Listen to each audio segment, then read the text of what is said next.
Number हमसे question दिया है। यदि एक समकोण त्रिभुज ए बी सी यानी कोण सी बराबर 90 डिग्री, ए सी बराबर 3 सेंटीमीटर और बी सी बराबर आपके सामने 4 सेंटीमीटर है, तो सी से जाने वाली माध्यिका का तुम्हें मान ज्ञात करना पड़ेगा। माध्यिका का मान ज्ञात करना पड़ेगा, कितना होगा, 2.5 सेंटीमीटर या 3 सेंटीमीटर या 3.5 सेंटीमीटर या 4 सेंटीमीटर। अब इसको कैसे सॉल्व कर देना, हम आपको सामने यहाँ से सॉल्व करके दिखाते हैं एकदम आराम से। ठीक है, इसको यहाँ से ऐसे कर देते हैं। ठीक है, अब देखिए क्या दे रखा है, एक समकोण त्रिभुज बनाइए, कोनो टेंशन गुरुदेव नहीं। ठीक है, देखिए आपके सामने हमने क्या कर दिया, एक प्यारा सा समकोण त्रिभुज यहाँ से बना दिया है जिस पे आएगा ये। अब इसका नेमिंग करिए भन्न से।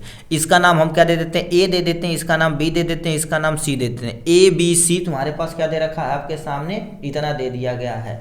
ठीक है, उल्टा कर देला, गड़बड़ा गए, यानी कोण तुम्हारे पास सी, यानी यहाँ पर सी होना चाहिए, तो तुम्हारे पास ए हो जाएगा, ये आपके सामने बी हो जाएगा। ठीक है, नहीं तो गड़बड़ हो जाएगा। ठीक है, यानी क्योंकि देखिए साफ साफ क्वेश्चन में लिखा रखा कोण सी बराबर 90 डिग्री, तो ये आपके सामने 90 डिग्री करना पड़ेगा। अब क्या दे रखा, ए जो सी की दूरी है, ए से जो सी की दूरी है तुम्हारे पास कितना दे रखा, 3 सेंटीमीटर। फिर बी सी तुम्हारे पास 4 सेंटीमीटर, ये तुम्हारे पास क्या हो जाएगा, बी से लेके सी का जो डिस्टेंस है तुम्हारे पास हो जाएगा 4 सेंटीमीटर। अब ये यदि हमारे पास पता चल जाए, यानी ये वाला यदि पता चल जाए, तो हमारे पास क्या कर देते हैं, सी की माध्यिका हम ज्ञात कर सकते हैं। सी की माध्यिका मतलब इसके ऊपर से हम क्या कर देते हैं, एक परपेंडिकुलर लाइन डालते हैं, इसका नाम दे देते हैं तुम्हारे पास डी डाल देते हैं। तो जो सी है ना, ठीक है, जो सी है उसकी माध्यिका एक तुम्हारे पास ये डिस्टेंस जितना आएगा वही सी का माध्यिका होगा। ठीक, यही हमें क्या करना, इस क्वेश्चन में ज्ञात करना पड़ेगा। देखिए अब हमें जो जो दिया है, ठीक है, जो जो दिया यहीं पर हम सॉल्व कर देते हैं, कहाँ परेशान करते ज़्यादा।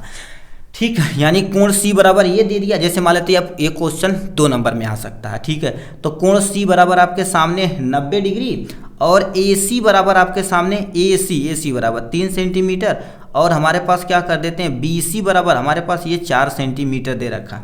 अब यदि हम पाइथागोरस थ्योरम लगाएं, तो पाइथागोरस थ्योरम में तुम्हारे पास क्या हो जाएगा, हाइपोटेनियस का स्क्वायर मतलब कर्ण का स्क्वायर बराबर में प्लस में तुम्हारे पास क्या होता है, यहाँ पर कर्ण लिखते हैं। ठीक है, कर्ण ही लिख देते हैं।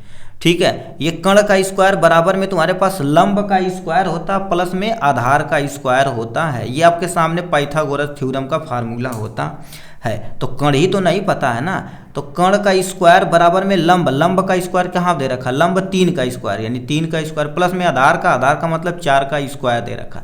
तो कर्ण का स्क्वायर बराबर में 3 त्रिका 9 और प्लस में 4 चौका 16। तो कर्ण का स्क्वायर बराबर आपके सामने 25 हो जाएगा। तो कर्ण यदि देखा जाए तो इसे अंडर रूट के अंदर लेगा 25, तो यानी कर्ण बराबर आपके सामने कितना आ जाएगा, 5 आ जाएगा। यानी कर्ण ये तुम्हारे पास टोटल डिस्टेंस यहाँ से यहाँ तक का कितना आ जाएगा, 5 आ जाएगा। इस पे लंब डाला गया तो ये 2.5 आएगा और ये भी आपके सामने 2.5 आएगा। तो 2.5 आया, तो 2.5 ऑप्शन कहीं दे रखा है जी, जहाँ पर 2.5 दिया गया उस पर टिक मार देना। ये वाला ऑप्शन क्या हो जाएगा भैया, आपका करेक्ट ऑप्शन हो जाएगा। ठीक, चलिए नेक्स्ट क्वेश्चन पे चलते हैं मेरे भाई।